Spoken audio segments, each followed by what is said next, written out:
Assalamualaikum warahmatullahi wabarakatuh. Perkenalkan, nama saya Zumratul Hilmi dari kelas TRBU Angkatan 1 Bravo.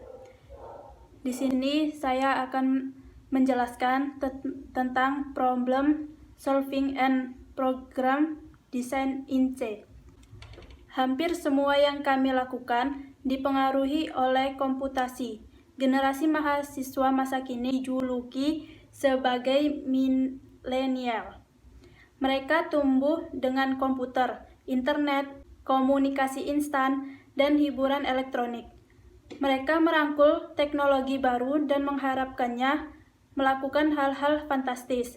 Namun, generasi sebelumnya tidak senyaman teknologi dan berusaha menyelesaikan masalah tanpa selalu memikirkan teknologi terlebih dahulu.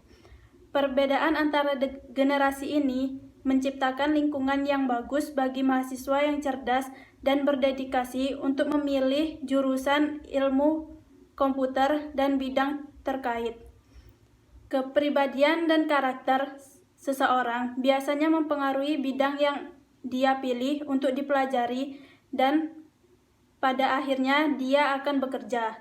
Tuntutan bidang tertentu dipenuhi oleh individu dengan kemampuan tertentu yang terpilih. Anda harus menyukai tantangan dalam memecahkan masalah. Ilmu komputer lebih tentang menemukan solusi untuk masalah daripada tentang menggunakan perangkat keras komputer atau bahasa pemrograman saat ini. Memecahkan masalah membutuhkan kreativitas dan berpikir di luar kotak. Anda harus mencoba hal-hal yang berbeda dari situasi yang diterima. Sebagian besar profesional di industri komputasi memiliki setidaknya gelar sarjana dalam matematika, ilmu komputer, dan bidang terkait. Banyak yang memiliki gelar lanjutan, terutama yang terlibat dalam penelitian atau pendidikan. Komputasi adalah disiplin ilmu luas yang berpotongan dengan beberapa bidang lain, seperti matematika, sains, teknik, dan bisnis. Karena begitu banyak pilihan, mustahil bagi siapapun untuk menjadi ahli dalam semuanya. Kemudian, ilmu komputer. Ilmu komputer sebagai disiplin ilmu mencakup berbagai topik, mulai dari landasan teoritis dan algoritmik hingga perkembangan mutakhir. Pekerjaan ilmuwan komputer yang dilatih untuk dilakukan dapat diatur menjadi 3 kategori. Yang pertama, merencana dan mengimplementasi perangkat lunak yang berguna. Yang kedua, menentukan cara baru untuk menggunakan komputer. Yang ketiga, mengembangkan cara efektif untuk memecahkan masalah komputasi. Gelar ilmu komputer terdiri dari kursus yang mencakup teori komputasi, pemrograman, dan matematika. Kemudian, bagi siswa yang lebih tertarik untuk memahami dan merancang perangkat komputasi yang sebenarnya banyak peluang tersedia di bidang teknik komputer yang berkaitan dengan desain dan konstruksi komputer dan bidang berbasis komputer. Gelar teknik komputer melibatkan studi tentang perangkat lunak, perangkat keras, komunikasi, dan interaksi di antara mereka, dan merupakan perpaduan yang disesuaikan dari gelar teknik elektro dengan gelar ilmu komputer. Kurikulum teknik komputer mencakup kursus tentang teori, prinsip, dan praktek teknik listrik tradisional, serta matematika melalui urutan kalkulus standar, dan seterusnya. Pengetahuan ini kemudian diterapkan dalam mata kuliah yang berhubungan dengan rancangan komputer, perangkat berbasis komputer. Selanjutnya, bidang sistem informasi atau IS berfokus pada pengintegrasian teknologi ke dalam bidang bisnis dan perusahaan lain untuk mengelola informasi mereka dengan cara yang efisien dan aman. Di bidang ini, teknologi dipandang sebagai instrumen untuk menghasilkan, memproses, dan mendistribusikan informasi. Oleh karena itu, fokus bidang ini adalah dalam prinsip bisnis dan organisasi. Gelar ini dapat ditemukan di bawah program seperti Sistem Informasi Komputer atau CIS, atau Sistem Informasi Manajemen atau MIS. Nama program gelar tidak selalu konsisten, tetapi semuanya memiliki fokus pada prinsip bisnis. Dan di kesempatan kali ini, saya akan menerangkan sekilas tentang komputer dan pemrograman. Komputer awal ini menggunakan tabung vakum sebagai komponen elektronik dasarnya.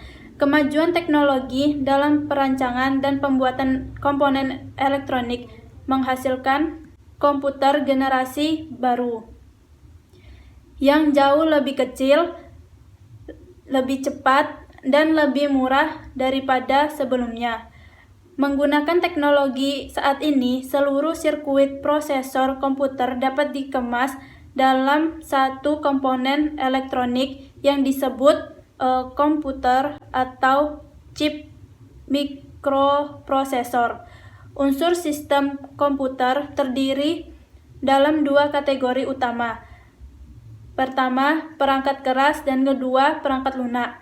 Perangkat keras adalah perangkat yang digunakan untuk melakukan komputasi yang diperlukan dan termasuk unit pemrosesan pusat atau CPU, monitor, keyboard, mouse, printer, dan speaker.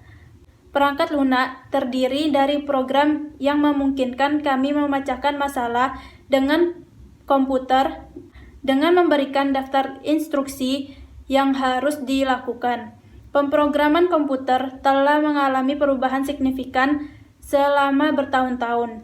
Awalnya, tugas tersebut sangat sulit, mengharuskan pemrograman untuk menulis instruksi program mereka sepanjang waktu, bilangan biner, urutan 0 dan 1.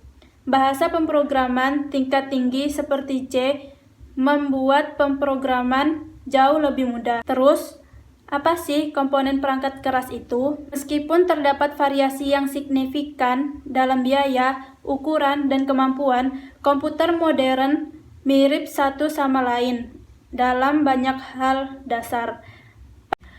Pada dasarnya, sebagian besar terdiri dari komponen berikut. Yang pertama, memori utama. Memori adalah komponen penting di komputer manapun. Mari kita lihat terdiri dari apa dan bagaimana komputer bekerja dengannya.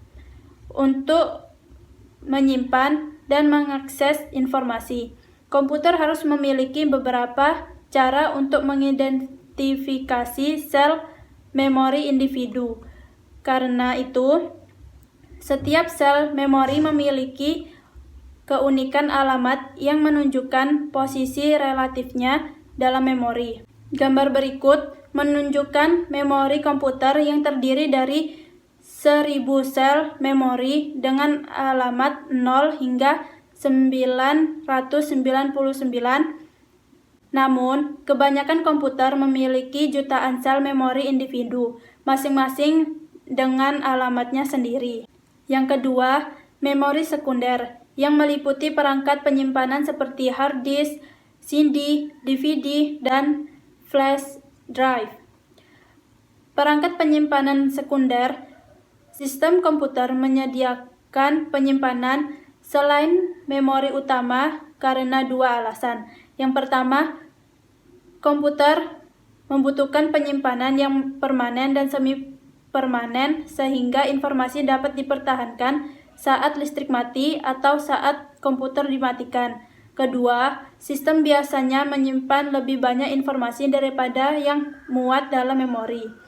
Yang ketiga, untuk unit pengelola pusat atau CPU, memiliki dua peran: mengordinasikan semua operasi komputer dan melakukan operasi aritmatika dan logika pada data. CPU mengikuti instruksi yang terdapat dalam program komputer untuk menentukan operasi mana yang harus dilakukan dan dalam urutan apa. Kemudian mengirimkan sinyal kontrol koordinasi ke komponen komputer lainnya. Misalnya, jika instruksi memerlukan pemindaian item data, CPU mengirimkan sinyal kontrol yang diperlukan ke perangkat input. Cukup sekian yang saya sampaikan. Mohon maaf jika ada kesalahan.